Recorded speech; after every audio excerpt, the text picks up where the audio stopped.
Pero ahora vamos a hablar de todas las cuestiones que hacen a la política nacional con Alejandro Bodar, que lo invitamos para que una vez más nos acompañe en el día de hoy. ¿Cómo andas, Ale? Bien. ¿Todo bien, bien? Todo bien, todo bien. Bueno, gracias por estar aquí con nosotros en el día de hoy. Bueno, vamos a hablar un poco de vacunación, ¿no? Que es uno de los temas que viene avanzando fuertemente, en lo que por lo menos se ha notado y mucho en estos últimos días en la República Argentina esta semana, y también los acuerdos que se han firmado, anunciados, lo que tienen que ver con Rusia, por ejemplo, lo que se empieza a producir acá en nuestro país. ¿Qué opinas al respecto?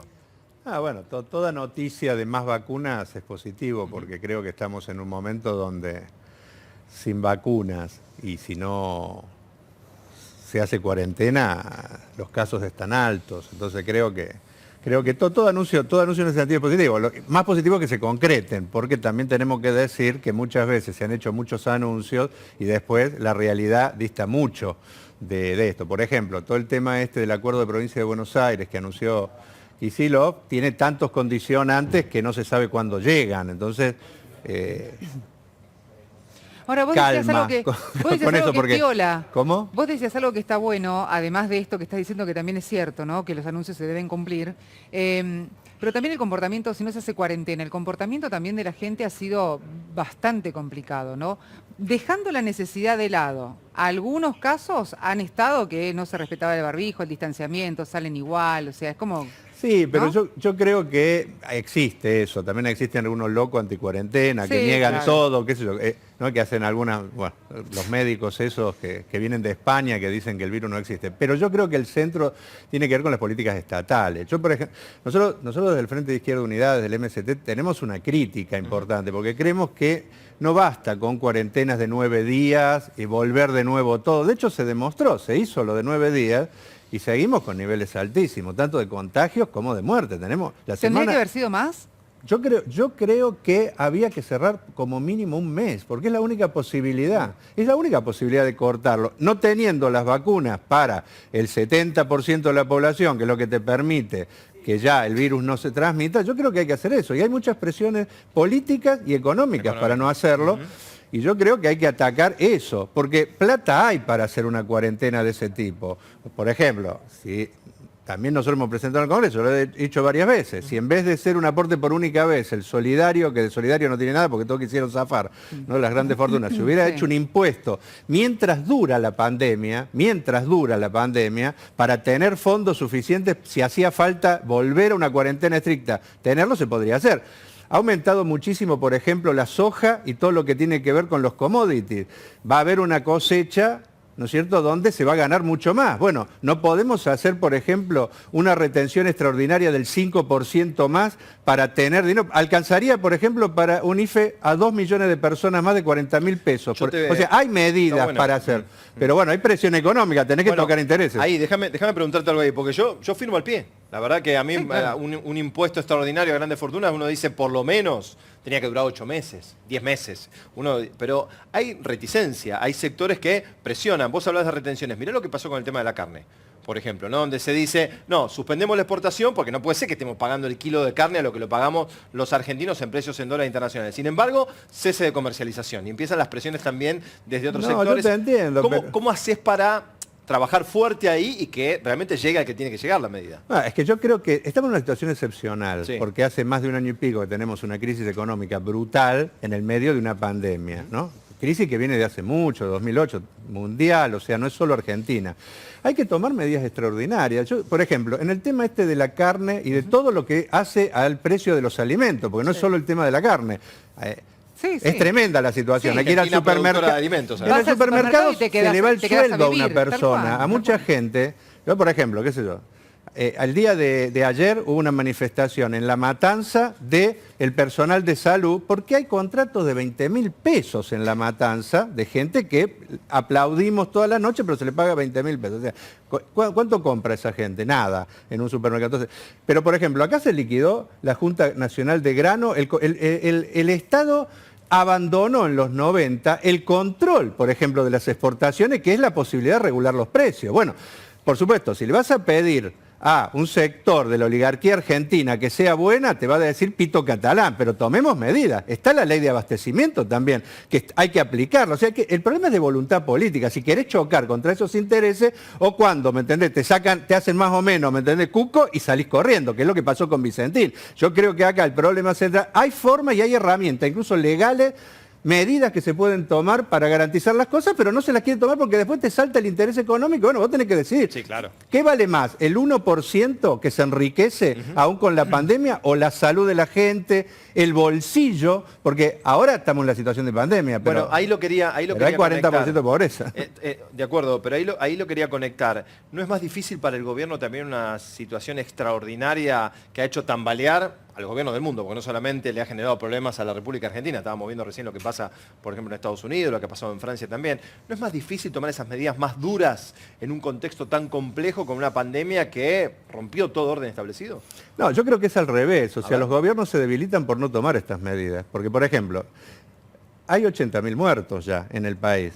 Si se hubiera hecho lo que nosotros proponíamos, de, por ejemplo, agarrar y declarar de utilidad pública el laboratorio de Sigman de acá de Garín. Hoy podríamos tener vacunada casi toda la población.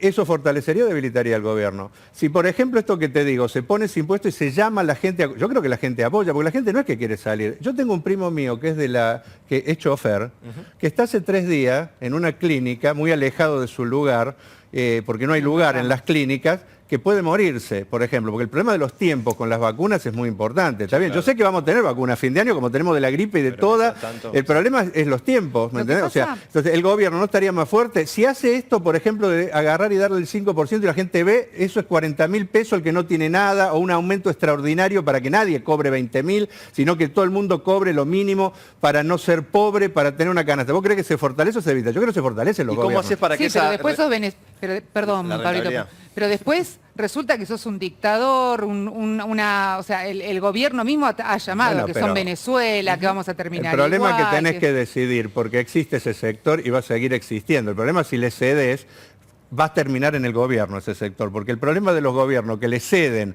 a esa propaganda y no toman las medidas, hacen que la gente se desgaste y la gente sin plata en el bolsillo, todo el mundo con familiares que se están enfermando y muriendo, después, ¿cómo va a ser la historia? Posiblemente a esos vendedores de mentiras que están en todo lado, que mienten, que se hacen a la líder de la educación cuando nunca les importó y todo, posiblemente después terminen siendo gobierno. Entonces, yo creo que hay que optar. Y medidas duras, fuertes, como este impuesto, como el tema de no discutir deuda externa hasta que no haya un pobre en la Argentina, fortalecen. Yo creo que la gente, si la convocás a este tipo de medida apoyarte, te apoyan. Lo que no hace la gente es apoyarte si pasa el tiempo y todo el mundo tiene un familiar que se muere, si se muere de hambre un sector porque no tiene trabajo fijo y no tiene dónde hacer plata, o el salario no le alcanza para llegar ni a mitad de mes. Ahí se fortalece la derecha porque tiene un discurso, tiene medios hegemónicos que te actúan en la cabeza. Sí, claro. Lo único que y fortalece... dicen lo que quieren escuchar realmente. ¿Cómo? Y dicen lo que quieren escuchar. Claro, bueno, pero hay que atacar esos intereses. Yo creo que la gente sí la convoca. El problema es que tenés que tener voluntad política. Yo siempre digo, ¿por qué no se hacen estas medidas? Porque muchos de esos intereses que hay que atacar no son de la derecha. Son amigos, lamentablemente, también de sectores del gobierno. O sea, si vos ves que Sigman o, ¿me entendés?, Filgueiras, ahora el de Richmond, en el tema laboratorios, o ves los agroexportadores, que son los que terminan jodiéndonos a todos porque nos ponen precios internacionales, no son del macrismo y cosas, ojo, son sectores que están ligados al peronismo. Digamos las cosas como son también. Entonces, esos intereses son los que impiden que se tomen estas medidas y después tenemos las consecuencias que tenemos. Yo creo que hay que poner por delante la vida de la gente, la salud de la gente, el salario de la gente y caiga quien caiga.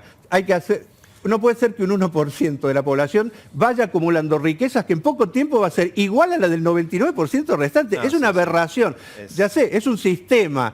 ¿No es cierto? Bueno, mundial, pero, ¿no? No es solamente ya la sé, República bueno, pero hay que Argentina, discutir si lamentablemente queremos no. ese Estoy sistema totalmente mundial de o acuerdo. queremos ir a otro. De hecho, yo escuchaba el empresario, el dueño de Rapa Nui, que es, bueno, empezó a hacer todo por a qué hora cierra Rapa Nui de Cristina, pero él decía que pagó el impuesto a las riquezas porque él consideraba que no estaba mal. O sea, que él tenía y que por qué no iba a ayudar Pero a aquel otros- que... Bueno, otros grandes Otros hasta empresarios, los dieron vinculados a los cuotas. medios, los dueños de los grandes medios, ¿Cuotas? no lo han pagado, ¿no? Sí, claro. Sí, ¿Cuotas? ¿Estamos hablando en serio? ¿En cuotas? sí. No sé qué pasó con TV al final, si lo pagó O sea, o no lo pagó, que también una- lo Hay había algunos que en su están momento, ¿no? judicializados Sí, todavía. algunos están judicializados. también. Verdaderamente una locura. Yo entiendo, pero no se puede win-win siempre. No, en algún momento hay Bueno, un pero yo poquitito lo que te menos. digo, a ver, el impuesto ese, si vos vas a lo que es, una persona que tiene 1.000 millones, porque, o sea, y que tiene que pagar 2 millones, porque ese es un poco lo del Sí. impuesto de cosas. ¿Vos crees que deja de ser Por supuesto que no. multimillonario? No podría pagar un impuesto permanente, por lo menos mientras dure la pandemia. Mirá que nosotros tenemos proyectos para que paguen Y siempre, lo de pero la- como mínimo para ser solidario con la gente, y si no es solidario el gobierno aplicar todo lo que haya que aplicar, porque la gente apoyaría, si se ponen los datos de cuánto gana cada uno, cómo lo gana, etcétera, vamos. Sí, ¿viste? estaba mirando, mira, justo que hablaba de Carlos Tevez, ¿no? Otro que había presentado el amparo para no pagar también, ¿no? Este impuesto otra. solidario, un tipo que además viene, qué raro, ¿no? Estas cosas Que que viene de son un tan sector impactantes, ¿no? tan Como vulnerable, ¿no? se olvidan, ¿no? Muchos de Es lamentable, mira, porque no todos tienen yo la soy posibilidad de hincha ser de Boca y eso lo considero lamentable. Está bueno, ligado ¿no? a Macri también, digamos Sí, las cosas sí, como son y pero está también... jugador Sí. del pueblo, ¿no? Pero bueno, Pero, me parece que no es tanto. Sí, perdón, Pablito, dale. pero quería ver con esto. ¿Qué te parece, por ejemplo, o cómo considerás que impacta también en la sociedad esta cuestión de la tarjeta alimentar, de subir el monto de la tarjeta, de ver la posibilidad de sacar el IVA a los alimentos? Porque Te mejoran muchos 21%. están reaccionando en contra, porque dicen, bueno, pero solamente esto para este sector y, por ejemplo, para el jubilado. Bueno, yo creo que acá hace falta un shock para distribuir en el conjunto de la sociedad, porque tenés cerca de 3 millones de pibes que ni estudian, ni trabajan, y que viven en condiciones tremendas. Los jubilados, casi todos, la mayoría de los jubilados son pobres. Y si no tenés... Yo tengo a mi madre jubilada, pero si yo no la ayudo, no llega Sí. a fin de mes. Esa es la situación global. El tema de la tarjeta tiene un problema, que termina beneficiando también mucho a todo lo que son los supermercados y los lugares donde podés comprar. Por eso ha habido mucha crítica. O sea, la tarjeta que habilita a comprar en tal lado, ¿es el mecanismo o ese mismo dinero hay que volcarlo a otras cosas, a obras públicas para dar trabajo? O sea, hace falta rediscutir, porque acá tenemos un problema. No podemos aceptar que tengamos un 46% de pobreza y que 6 de cada 10 niños en la provincia de Buenos Aires son pobres. ¿Qué quiere decir ser pobre? Porque parece que es una palabra. Es que no llegan a alimentarse como deberían alimentarse, y eso le condiciona todo su futuro, porque un chico en esa situación, después, ¿qué le vas a hablar de futuro? Fijémonos lo que está pasando en toda Latinoamérica. Todas las explosiones sociales que se están dando, que tienen a la juventud al frente, tiene que ver con que prácticamente se está dejando generaciones enteras sin ningún tipo de futuro, en condiciones tremendamente injustas. Lo último que te quiero preguntar. Ahora, pero saquemos Sí. la plata de la deuda, de los ricachones de este país, de los de la soja, y atendamos ese problema, porque va a explotar ese problema, y con razón. Nosotros lo vamos a apoyar, porque si no se escuchan razones por la vía de el diálogo y el debate, a la gente no le queda otra que salir a la calle y hacer lo que están haciendo en Colombia, lo que están haciendo en Chile, o sea, y no te queda otra. Y ahí sí nos rasgamos todas las vestiduras, ay, mirá qué problema, vamos. Ahí, no, ha quedado clarísimo. Alejandro, gracias por estar aquí con nosotros en el día de hoy. No, Gracias. gracias a ustedes por Buen darme fin de espacio. semana.